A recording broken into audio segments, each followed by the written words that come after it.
이거를 밀대, 그 밀대가 이제 봉걸레라고 그러죠. 봉걸레. 그 있잖아요. 긴 거. 요즘 그 교실 청소할 때 그걸 쓰나? 하여튼 밀대 체벌, 밀대로 체벌한 초등학교 교사. 요즘 흔하진 않죠. 요즘 체벌 잘 안 하거나 못하니까. 근데 감형 받아서 다시 교단에 선다. 왜? 이렇게 써져 있어요. 그래서 한번 사실관계 살펴보면,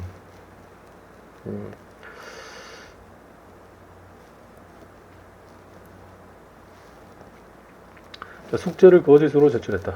청소년 밀대로 초등학생을 체벌해가지고 징역형을 선고받은 교사가 저 징역형 선고받았다는 거죠. 이 밀대를 이제 위험한 물건을 볼 수도 있고, 이제 또 피해가 많으면은 죄명을 뭘로 받나요? 아동복지법 위반 혐의로 그냥 갔네요. 벌금형 감해해가지고 다시 교단에 쓸 수 있게 됐다. 춘천에서 있었던 일이고, 이제 징역 1년에 집행유예 2년을 선고했는데 이거를 깨고 감형을 해준 거 상당 부분 벌금 200만 원으로 이제 해줘서 다시 강단에 쓸 수 있게 됐다는 거죠. 처음에는 뭐 약간 여론에 밀려서 그렇게 했을 수도 있고, 한번 보실까요? 그래서 원심에서는 아동 관련 기관 3년 취업 제한 명령 그렇게 했는데 요것도 파기하고, 그 다음에 이제 40시간 이제 수강료만 유지했다. 1심에서 금고형 이상을 받아 교원 자격 1월 6에 놓였던 A씨는 다시 교단에 쓸 기회를 얻게 됐다. 이게 금고가 여기서 뭐냐면 그거 징역하고 금고형은 차이 아시잖아요. 강제노역을 하는 거고 강제노역을 하지 않는 거 금고. 근데 이제 여기서는 이 집행유예이긴 한데 징역형이 선고됐죠. 그러니까 기본적으로 예를 들어서 같은 1년, 징역 1년하고 금고 1년이라 하더라도 이걸 더 세게 보는 거죠. 그러니까 금고 이상이면 징역 1년 받아서 집유가 되더라도 이건 금고 이상의 형을 받은 게 되죠. 그래서 교원 자격 잃을 뻔했는데 이제 항소해서 이제 벌금형으로 떨어진 거죠. 유기징역 이 처벌의 어떤 순서로 보면 징역, 금고, 벌금 이렇게 내려가니까 이게 이제 살아났다 이런 건데.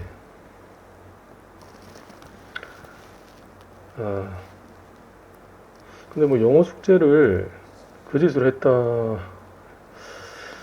저도 학교 다닐 때 많이 맞아봤지만 그 청소용 밀대로 엉덩이 부를 11대나 때릴 만한 건인지 잘 모르겠어요. 뭐 봐야 되겠죠? 이 학생이 뭐 이렇게 되게 불순하게 했거나 이럴 수도 있는데 하여튼 요즘 선생님 같진 않네요. 좋게 표현하면 뭐 약간 반은 비아냥 섞어 참교사, 참선생님이라 할 수도 있지만 분명히 이거는 불법입니다.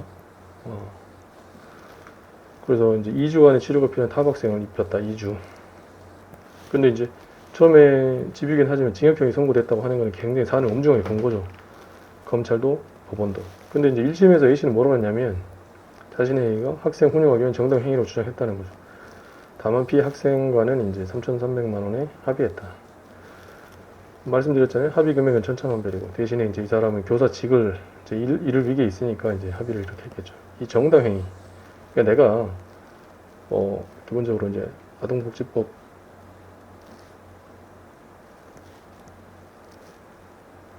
그죠? 아동복지법 위반인 건 맞는데 근데 형사적으로 보면 이게 폭행 내지 상해잖아요. 그 이제 폭행 또는 상해 이제 구성요건에 해당하고 이제 위법하고 책임이 있어야 되는데 위법성이 저각된다. 그러니까 여기 사이에 뭐 정당방위 들어가고 뭐 긴급피난 다 들어가는데 여기 이 사람은 이제 정당 행위를 주장했죠. 근데 이제 위법성 조각성이 잘 인정 안 되는 정당 행위에 뭐 법에 의해서 허용된 거, 뭐 계약에 의해서 뭐 해도 된다고 써져 있는 거, 그다음에 뭐 옛날에 뭐 조리라 그러는 신의칙에 의해서 이 정도는 뭐 인정되는 거, 그다음에 뭐 선량한 풍속 반하지 않는 거, 뭐 여러 가지 이제 있을 수 있는데 지금 자기가 이제 학교 선생이니까 학생 훈육을 해야 할 수 있는 거 아니냐 이렇게 얘기를 한 거죠. 근데 재판부는 정당행위라고 볼 수 없다라고 한 거죠. 일단 뭐 법에 이게 가능하다. 옛날로 치면 이제 훈육 명목에 체벌이 지금 체벌은 어떤 식으로든 이제 예전엔 체벌 많이 했잖아요. 부모 자식 간에도 하고 학교에서도 많이 하고 이렇게 했는데 요즘은 이제 체벌이 금지가 되니까 불법인 거죠. 법에서 허용한 행위가 아니다. 그렇기 때문에 정당행위라고 볼 수 없다. 이렇게 판단한 거죠. 자, 그래서 또 약간 특이한 게 처음에는 이제 경찰은 아동복지법 위반으로 이제 기소를 했는데 재판부는 아동학대 범죄 처벌법으로 이제 이 죄명을 바꿔가지고 공소장 변경을 하게끔 한 다음에 징역형의 집행유예를 선고했죠. 그런데 항소심에서는 뭐냐면 지금 항소심 와서 범행 인정하고 있고 또 담임 교사로서 범행 전까지 학습 태도와 풍행이 다소 불량한 피해 학생을 개선하기 위해 성실하게 지도 교육한 점 이게 잘 뭐 소명이 됐겠죠. 그래서 감형하기로 이제 결정을 했다. 그러면서 범행 당일날 과제를 불성실하게 한 B군을 말로 계속 공개했는데 B군이 계속 반항하고 처벌 받겠다. 받겠다 이렇게 했다는 거네. 그래서 이제 욱했겠죠. 우발적으로 체벌을 해서 가해 범행의 동기와 경위에 참작할 점이 있다. 이런 약간 얘도 뭐 사춘기가 왔는지 반항심 이렇게 쓸 수 있는데 아무튼 그렇죠. 처음에는 그러니까 이게 달라진 거죠. 뭔가 이게 여기서 유죄였잖아요. 집으면 그러다가 이제 벌금형으로 이제 떨어진 게 뭔가 변화가 있는 거 아니에요? 항소심이 이 사람을 봐주고 선처해주기 위해 모든 근거가 있어야 되는데 이 사람이 처음에는 정당 행위로 주장했다가 이제 안 받아들이지 않았죠. 정당 행위다라고 얘기했다는 건 뭐냐? 난 잘못한 게 없다. 1심에서 이렇게 주장했다가 지금 여기서는 범행 인정하는 거죠. 그러니까 전략적으로 이 조언을 받은 거죠. 그러니까 이런 식의 예를 들어서 조언을 한다고 했을 때 변호사나 이런 분들이 이렇게 할 수 있어요. 조언을 할 수 있는데 막 이런 식의 현실적인 조언, 어떤 식으로든 감형을 받아내기 위해서 항소심에서 뭔가 다르게 해야 된다라고 하는 조언은 뭐야? 지금 나한테 내가 잘못을 인정하라는 건가? 나는 참교사로서 효군육을 한 건데 이런 식으로 해서 이제 귀를 막으시고 변호사 말을 안 들으면 이제 항소심 2심이 1심은 결과가 똑같아지는 거죠.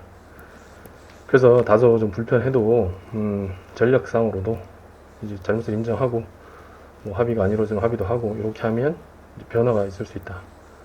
똑같이 하면 똑같이 나온다. 이런 말씀을 드리고 그 다음에 또 피해자 가족이 또 선처를 탄원하고 한다잖아요. 합의도 했고 그리고 또 피고인은 또 성실하게 근무한 점 인정된다. 그러면서도 이 법 시행령에 이 도구를 이용해서 밀대잖아요. 도구를 이용해서 학생 신체에 고통을 가하는 체벌은 절대적으로 금지한다. 훈육 목적이라 하더라도 절대적으로 금지하고 있기 때문에 죄책이 무겁다라고 얘기를 하고 있습니다. 저도 처음에 이거 볼 때는 왜 감형을 해줘가지고 이런 폭력적인 이 교사가 다시 교단에 쓰게 되는 게 제목만 보고 좀 그런 생각을 했는데 하여튼 요런 차후에는 아무리 열정이 불타더라도 요런 걸 좀 지양하시는 게 맞을 것 같아요. 절대적으로 금지했다. 도구를 이용한 그런. 근데 저희들 뭐 옛날 여담은 예전에 정말 많이 맞았잖아요. 그만하겠습니다.